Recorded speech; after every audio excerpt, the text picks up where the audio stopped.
Good afternoon and welcome to another edition of UK Column Live from our Plymouth, England studios. Just after 1 o'clock, I think it's roughly the 9th of December. I had to look and check that, of course, the speed time's moving on. I'm your host, Brian Gerrish, with me in the studio, Mike Robinson. Afternoon. Well, the weather, first of all, has been described as not unpleasant. So that's our general synopsis for today. It's not unpleasant out there. In fact, there's been a bit of blue sky, a bit fresh. I think it's around about 5 degrees, but luckily it's not raining. Of course, all that may change tomorrow, so be prepared. Well, we're going to continue to dig into the news in UK. We're going to encourage people to go as far down the rabbit hole as they can, because there are some very, very serious events unfolding at the moment. They are hidden in plain sight. When we know what we're looking at, we can see exactly what the government and the establishment are doing, but we have to look well behind what appears in the newspaper or on mainstream media. But as a man from the Cold War era, I'm allowed to say I'm always happy to see Lenin on his face.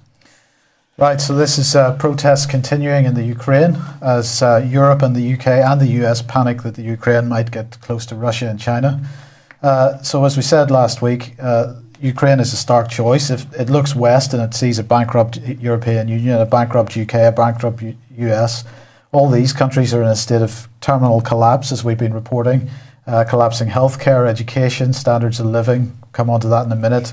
Collapsing infrastructure, whereas if the Ukraine looks east, it sees China, Russia and India sending missions to the moon and Mars, and they're developing their infrastructures, you might argue that their governments are coming out of totalitarianism to some degree at least.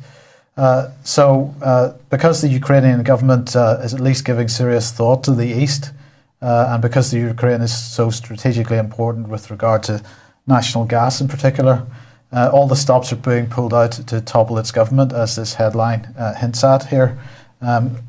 They fell the Russian statue, tell Ukraine's president you're next. So panicked are they that they've rolled out Mikhail Saakashvili to address a rally of pro-EU protesters. Saakashvili was the president of Georgia until recently, and that's the same Georgia which was, I believe that was the first coloured revolution, the Rose Revolution. It was the Rose Revolution that sparked the revolution in Ukraine.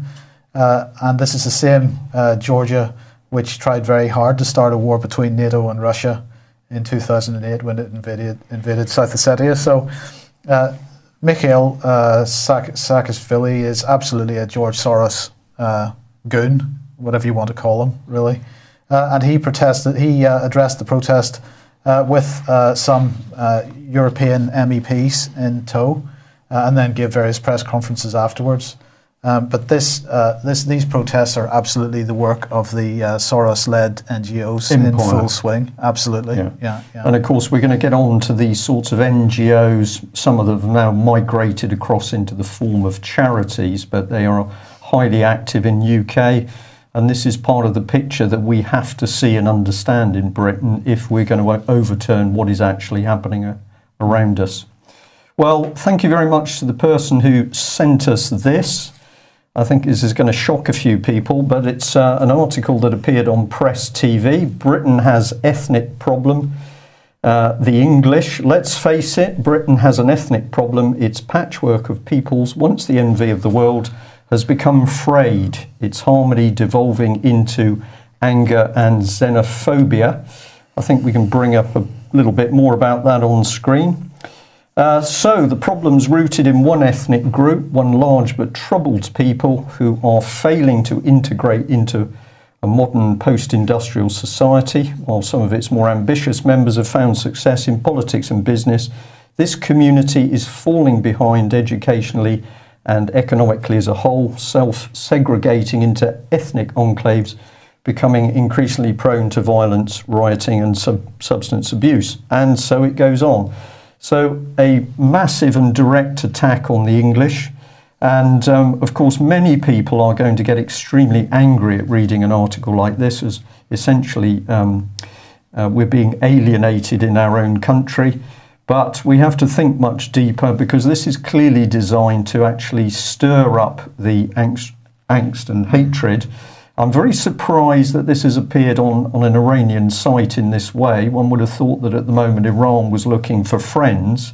But is this actually a little bit more of Soros propaganda in order to desperately try and get the violence going on Britain's streets?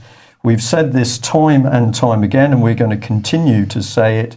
The aim of the establishment is to create violence on Britain's streets, because if they achieve that violence, of course, we can bring in the Civil Contingencies Act, we can let the police loose with their 63,000 automatic weapons, or the vast stock of tasers. So what we think we're seeing here on the Press TV site is a red flag designed to stir up hatred. And for all of the English out there, the aim of the game we're in at the moment is to understand how this country is being attacked and dismantled from inside. We know that the key perpetrators are not the English, but members of the establishment who appear to be running an alternative, and some would say a satanic agenda. We could have a debate about that. So if you see this article circulated, don't whip up the hatred, treat it for what it is, which is just a fairly crass piece of propaganda. And we're going to show you more in today's programme as to how things are really being manipulated behind the scenes. You mentioned tasers there. Did I hear there was another local taser incident? Yes, indeed. We'll put something on about it tomorrow, but somebody sent in over the weekend that a 15-year-old special needs boy had been tasered by police in the Plymouth area. Now that happened on Friday or over the weekend, I'm not too sure which, but here we are with low empathy police men and women using a lethal weapon, because that's what tasers have now been proved to be, lethal weapons against somebody with special needs. And let's remember, of course, that it was in Plymouth where the police tasered a man who'd covered himself in fuel, and then they apparently stood there a little bit surprised when he ignited and burnt to death. So what's happening to our police? Are they changing? Yes. Is it an accident? No. This is part of the reframing process which is being pushed through police training courses, particularly those covering diversity.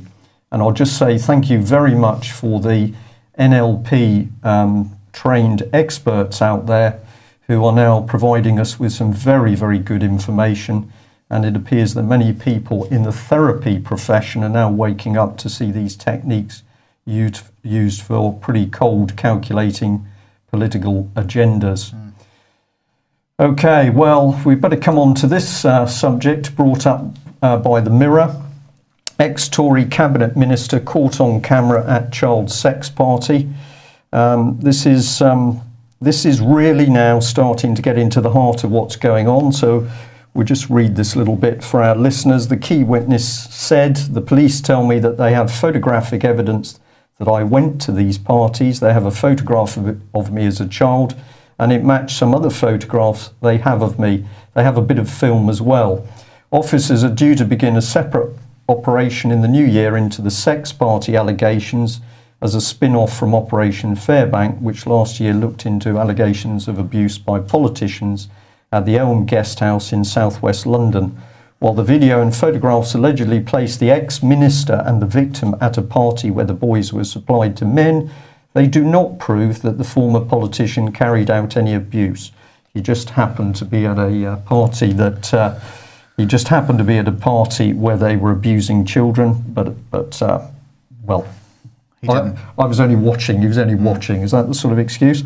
Well, it goes on in the article to say that detectives believe that some of the sex parties, some of which are believed to have been attended by paedophiles Jimmy Savile and MP Cyril Smith, were organised by Britain's most notorious child abuser, Sidney Cook, as we revealed in February. So that's what the Mirror has to say.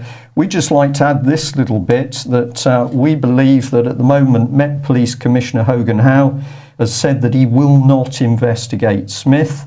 We understand that this has caused a huge amount of angst within Britain's police force, as upstanding policemen and women say they've had enough of investigations into paedophiles in Westminster and the establishment being closed down by bent senior police officers.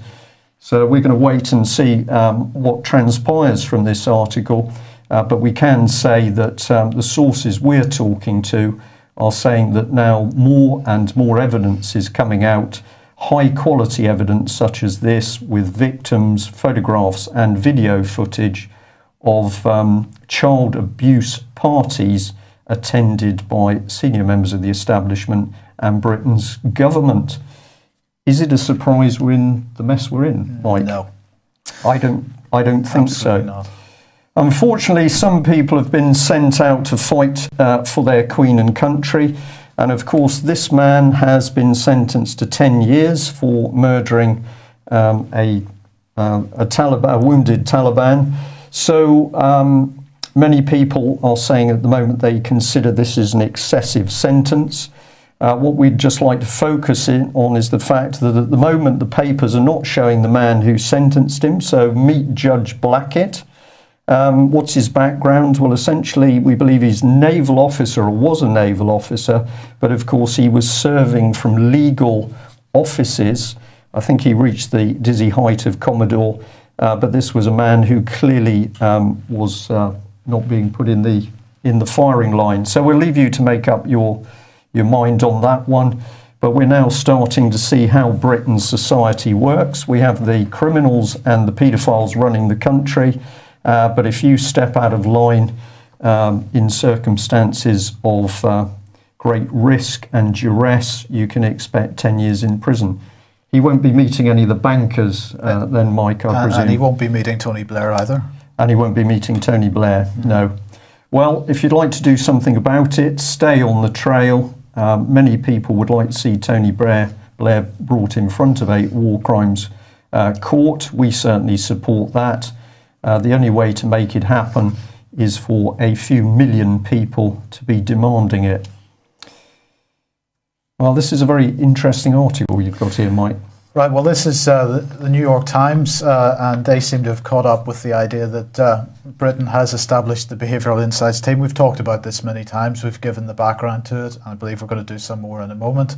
But this article was very interesting. I just wanted to highlight a couple of paragraphs out of this. So just to quote one paragraph here, it says, "But it is in Britain that such experiments," and they're talking about behavioural psychological experiments, "but it is in Britain that such experiments have taken root. Prime Minister David Cameron has embraced the idea of testing the power of behavioural change to devise effective policies." Now, what they're saying there is that Britain, the British people of all colours, creeds and whatnot, are really a bunch of lab rats, and we're being experimented upon, right? And then it goes on to say, in 2010, Mr. Cameron set up the Behavioural Insights team, or Nudge Unit as it is often called. 3 years later, the team has doubled in size and is about to announce a joint venture with an external partner to expand the programme. Now, we already know, of course, that they are expanding the programme into Australia and New Zealand, and they're effectively, and well, yes, indeed, and they're effectively privatising it. They clearly feel that the experiment has worked so far, but they continue to experiment. Lab rats. Lab rats, yeah. That's the trick of this one. Once we understand that the British government is attacking its own people, we can start to see very clearly why things are happening around us. Now, on Friday, we showed this as a animated slide, but we'll leave it as a still today. So what we've got in the background is the government's behavioural economics document. This is the so-called nudge document, Mindspace. We've listed the top officials who are involved with playing around with people's minds in Britain. And we've also pointed out that this is a core part of David Cameron's Big Society programme, a programme which many people think just faded away into the background. But of course, the reality is the exact opposite. The Big Society is a very, very dangerous programme to bring centralised government control, to bring government control to the lowest level, the individual in the tiniest community, and they intend to mess with people's minds to do it. Now, top left-hand side of the slide, we've got a Frenchman, Olivier Willier. This man, go and look at the evidence yourself, see what this man's into. But this is one of the French experts used by Francis Maude and the Cabinet Office, together with Gus O'Donnell, in order to bring his applied behavioural psychology expertise into the heart of the government's programme. So if you go to look at Mr. Willier's website, this is some of the stuff that he's got posted on it. We were intrigued to see that he seems to think that Vivienne Westwood is an ideal person to be talking about global warming. But there we are. But this was the bit that we got interested in. This is where he admits that he was working with the Cabinet Office. On June the 14th, 2012, I had the honour to be invited to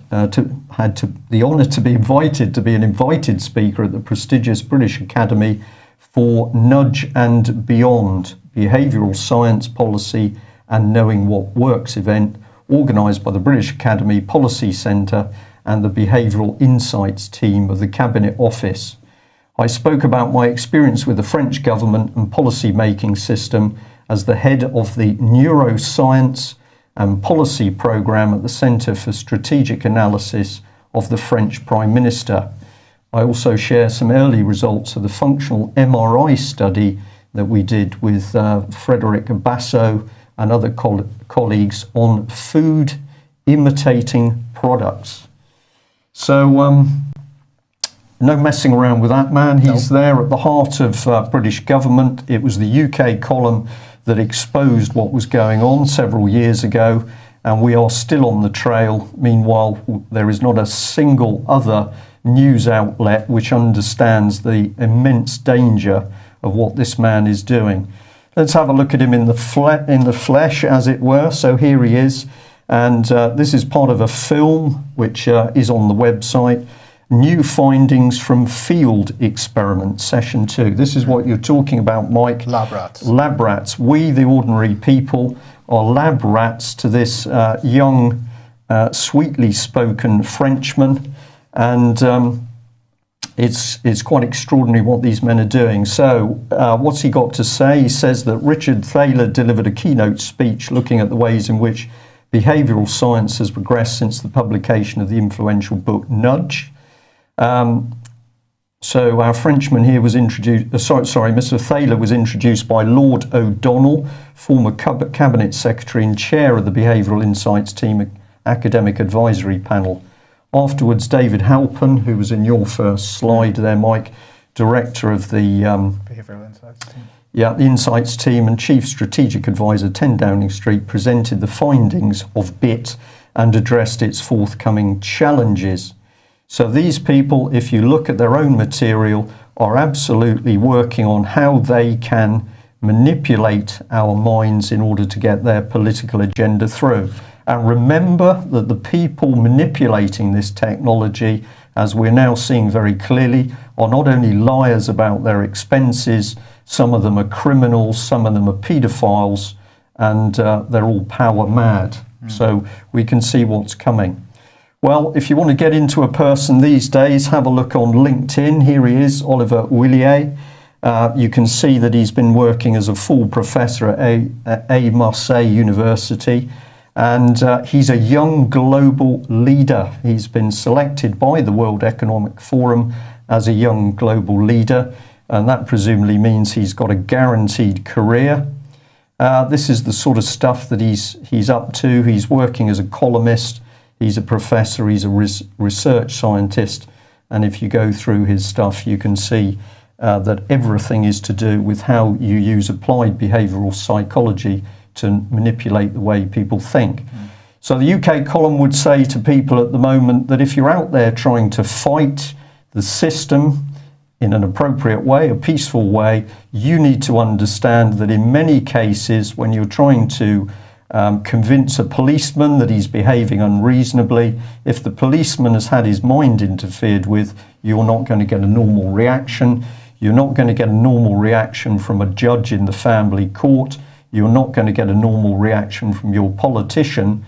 The only way that you can use language and normal interfacing with these individuals is if you also understand how to use applied behavioural psychology.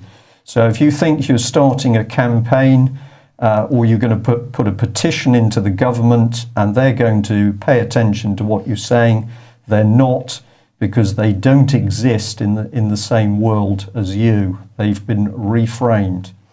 Let's follow it through. Interesting article here from the Mail. This is from a little while ago, so 21st of November 2013. Can you tell Britain's identikit politicians apart? Cameron, Clegg and Miliband turn up at Palace in matching blue suits. Now this is a classic article that as far as the public's concerned, it's to do with what they were dressed in. But we picked up on the fact that they were meeting Prince Charles for the launch of Step Up to Serve campaign, presumably not in the same way that our Sergeant Royal Marines has been stitched up in serving his country. But let's look at the picture. Well, here we are.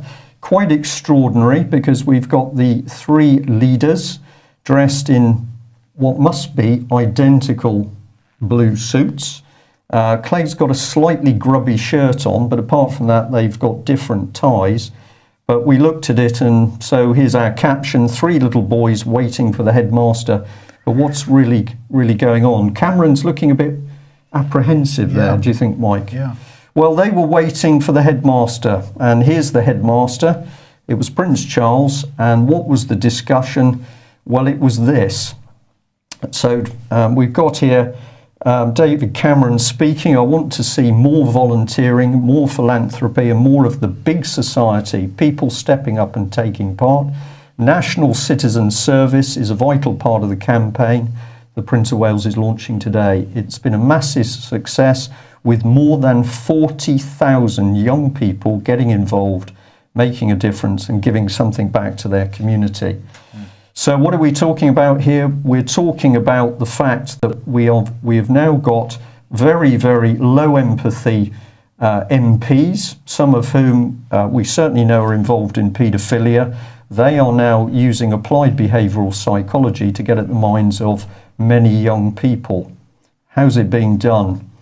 Well, another clue here in the Independent: teenage volunteers show true grit at the National Citizen Service. If you've never heard of this initiative, you need to find out in a hurry, particularly if you're a parent. This is what it looks like. So here's our government encouraging citizen service for 16 to 17-year-olds. And it says, don't worry, it runs in the spring, summer and autumn. You'll have a short time away from home and take part in a team project that will help your community. Of course, what they don't say is when they've got the youngsters away from home, they're going to be using applied behavioural psychology on them to gently reframe them into David Cameron and Prince Charles's way of thinking. A pretty scary thought. This is how it links up. So we've got a bit more here.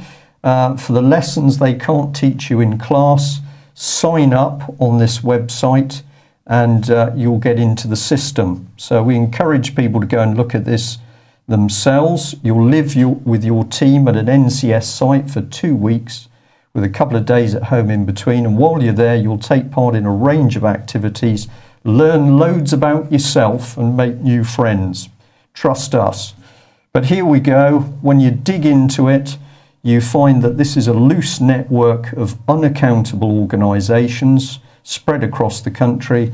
So this morning, just to check our facts, we phoned 0800 027 911 and we had an interesting conversation, which I'll come on to shortly. This is one of the organisations mentioned, Challenge Network. This is the sort of thing you see when you go on their website, and they're boasting about the thousands of young people they've been able to train up. Have a look at some of their people, and you'll find that you've got massive companies, European companies, and here we've got a gentleman who has been Chief Executive and Finance Director of Safeway PLC, so trust me. We've got another one here. This is part of the senior leadership team. I'm sorry, the prints are small, but you can check it yourself. So another man who's spent a lot of time working with networks amongst children, and he's also been involved with Procter & Gamble. And this gentleman down here, very, very interesting, because he's been working on strategy and development of this organisation. He's been working overseas, Kenya and the USA. And very interesting for me, he's involved with the consultancy McKinsey and Company that's behind many of the government's initiatives. Challenge Network, well, some of the funders there, of course, British Airports Association. I think that's the right description for BAA, Big Lottery, and a variety of other organisations, but including the Cabinet Office. So they make out they're independent, but they're not.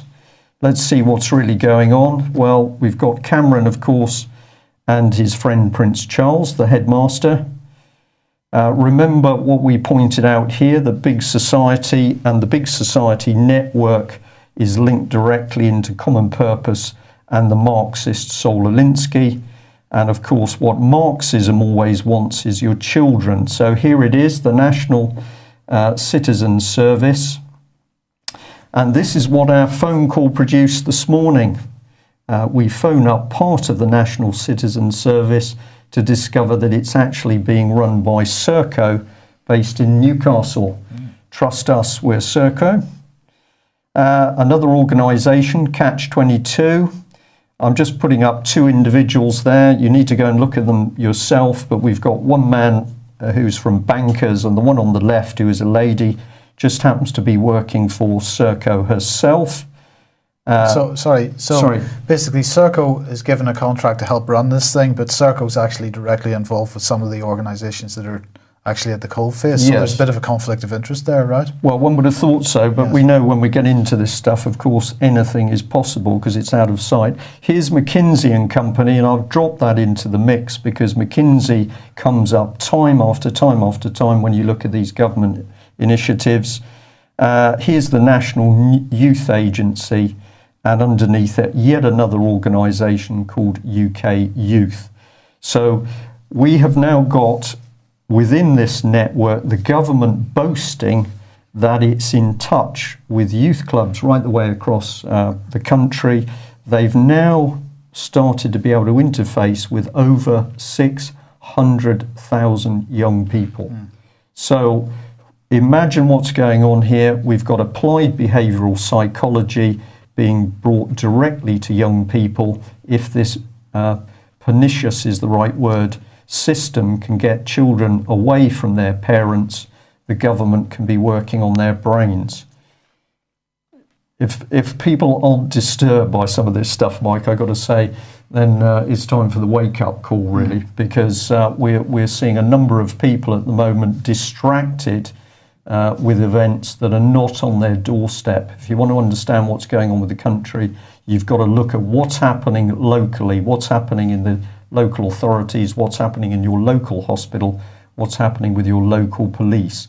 They will be the people that cause you the trouble, not trying to work out who's at the top of the pyramid overseas in the States, for example.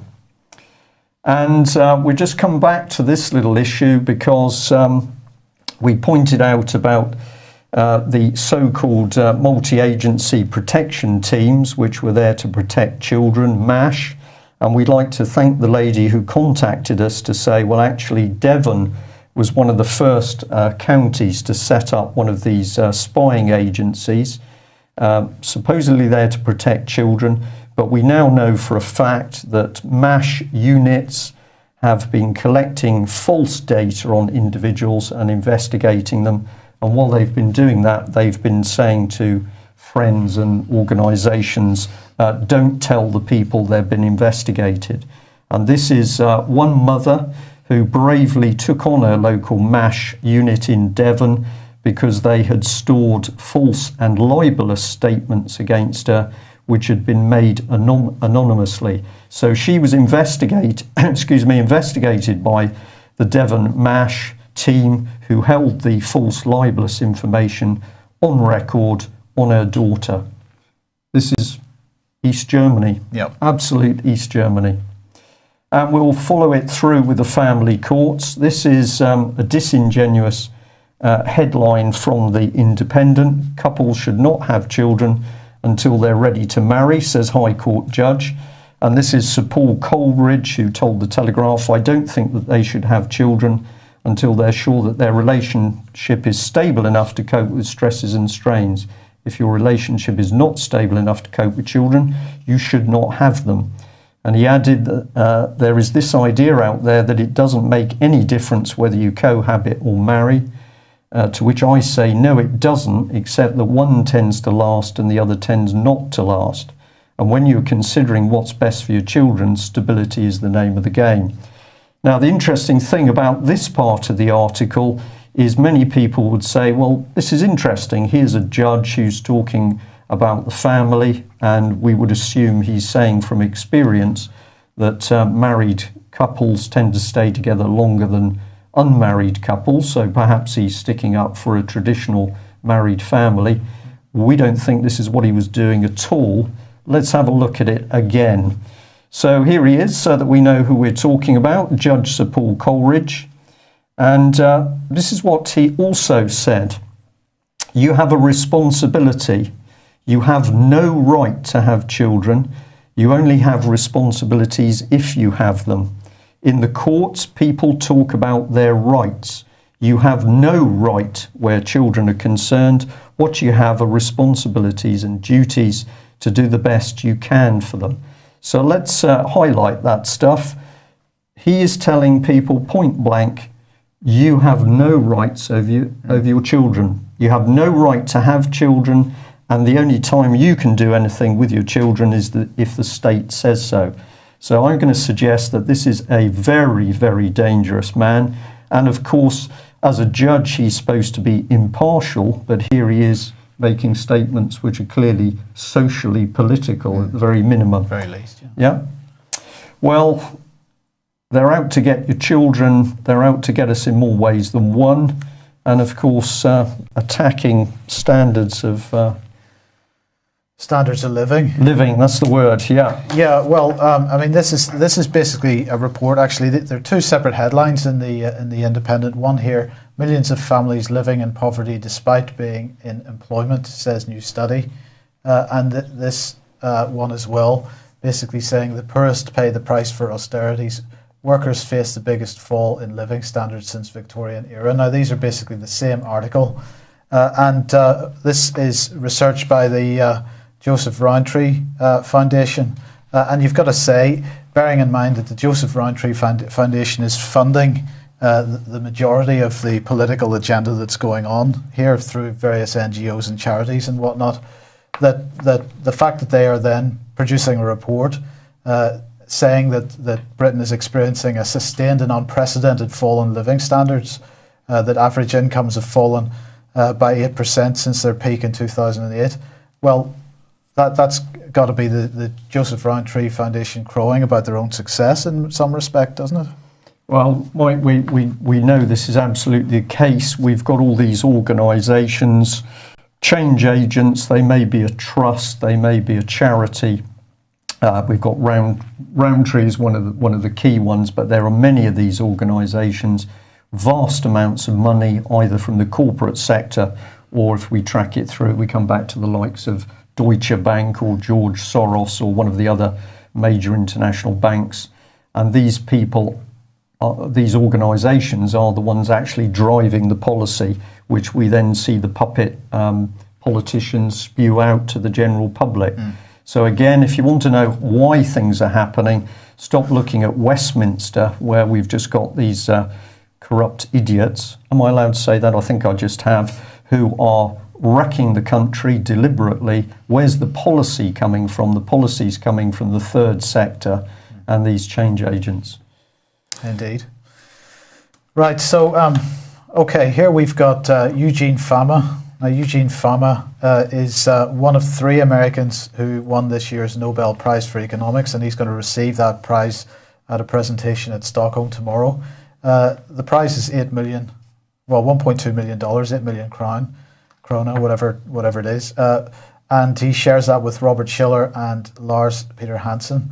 And he said on Saturday that highly indebted governments in the United States and Europe pose a constant threat to the global economy.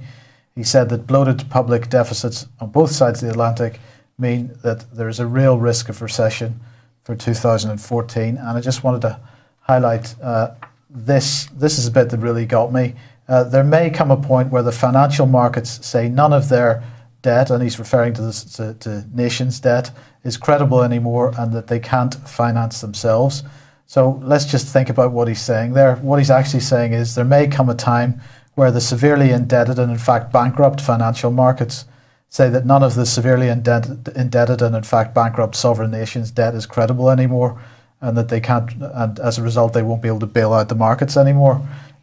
So that's the reality of the point that he's making. He also said that if there's another recession, it's going to be worldwide. Look, there is no possibility of another recession. We haven't come out of the last one, and in fact, it's not a recession at all. It's a depression, and it's about time some of these people started to be honest about that. Yeah, but of course, we've got to keep the momentum going, and as we are always saying, the Bradbury pound is a big part of that solution. Well, yes, and splitting up the banks, of course, absolutely. And imprisoning a few bankers. Somebody's complaining that my humour is dry. Well, I'm quite happy with that at the moment, but I will say to people out there that if you're involved in this stuff, trying to make a difference, keep a sense of humour and make sure you do take some time off, because it's pretty dark stuff, much of it. Time off? What's that? Okay, enough, move on. Okay, so, right, this is a spectacular little article in Foreign Policy magazine written by Charles Kenny. Come on to him in a second. The article argues the case, quote, the case for sending America's unemployed abroad. So it begins with a lie. It says, although North America and Europe have finally emerged from the darkness of global financial crisis, well, rubbish. And he goes on to say, so here's a novel solution to America's problem. Move the people to where the jobs are. He says, exporting the unemployed may sound radical, even cruel, but the quest for jobs has been a driving force behind global migration and population growth in the New World for centuries. More than 55 million Europeans, many desperate and poor, migrated to the Americas between 1846 and 1940. For example, often with good riddance from their home governments. But then, and this is really the crux of it, at the end of the article he says, or thinking bigger, why not use the US-EU trade talks to set up a transatlantic visa-free zone? The free movement of labour has done wonders for Europe.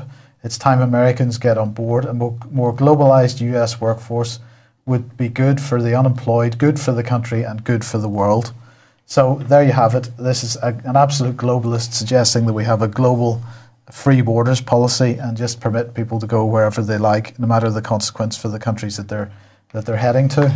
Yeah, but I mean, look at the advantage. You could pack these people into containers, and then they could be, they could arrive in London already living in a container. Because we've seen that initiative. It's also in Amsterdam, I believe, where we're turning shipping containers into accommodation due to accommodation shortages. So we ship the people from America already in a container. And they just live there. And then you just put them on the side. We're laughing about it, but actually this is the sort of perverted mentality that the government's got. So the question is, who is Charles Kenny, who's written this? And he works for the Centre for Global Development, where he's a senior fellow. He's ex-World Bank, where he was a senior economist, and in fact mainly dealing with Africa and so on. But his current work at the Centre for Global Development covers topics including the post-2015 development agenda. He's published articles on the Millennium Development Goals. He's a contributing editor at Foreign Policy magazine and a regular contributor to Business Week magazine. He's also written for The Guardian. And he likes breaking up the family unit, which is probably incompatible in his mind with the globalized outlook that he has. Divorce's rise in emerging economies helps women get ahead. Yeah, and what a vicious and horrible caption. There it's just incredible. Before you do fracking, we have to go on to fracking. I'd just like to say thank you very much for all the people that we met at the London End over the weekend. And I would like to give a special mention to the taxi drivers in Brixton, who we understand are watching the show on a regular basis. So if you guys are out there having a ciggy and standing with a bit of fresh air by your cab, I don't know how you're doing it, but thank you for tuning in, and please tell other people. And we hope to be doing a little bit more reporting on what's happening in around that area in the coming, I'll say weeks, because it's probably going to be after Christmas now. But anyway, thanks very much for the people of Brixton. Fracking. Right, well, we hope to actually have a video trailer for this, but we ran out of time for it. But basically, Ian Crane tonight is going to be reporting direct from Barton Moss, and in fact, he's saying that this morning the police have hit this protest extremely heavy-handed. They've arrested 5 people this morning, and he said it was just pure testosterone policing, and really, you know, this is a escalating situation. So everybody, please watch tonight, 9 p.m, ukcolumn.org/fracking-nightmare. Okay, and we just add to that, of course, we know that at the moment the government is using Saul Alinsky type tactics to get in amongst the social networks to disrupt people who are trying to challenge the government in any way. And of course, a key part of that is that the government is always going to be trying to install violence into any form of peaceful demonstration. So you've got to think a little bit deeper, a bit outside the box, to use that expression. The government is going to be doing everything they can to get people to react to what's happening in an aggressive way. Our aim is to keep people behaving themselves, but you can still fight and you can still win, provided you know the right tactics to use on the other side. So just bear that in mind. The story about fracking is not just environmental damage, it's how the government can use this type of protest to help further its own ends. Right. Just before we go, can I say, if you're watching the archive of this on YouTube or on the UK Column website, good stuff. Please like the video and you know, subscribe to the YouTube channel if you can. But even better, watch us live 1 p.m. every day, Monday to Friday. Yeah, and thanks very much for the emails and other communications of support that we've been getting. We particularly appreciate it that we've got people saying that we are explaining what's actually going on, and they're thanking us for that. So if you think we're getting it right, if you think we're looking in the right areas, or alternatively, if you know something that we don't and you think it's really important, make sure you know. But we will be digging even deeper into what Saul Alinsky really is all about, and what the community activists are doing who are working directly for centralised government. So stay with us. Thank you. Bye-bye.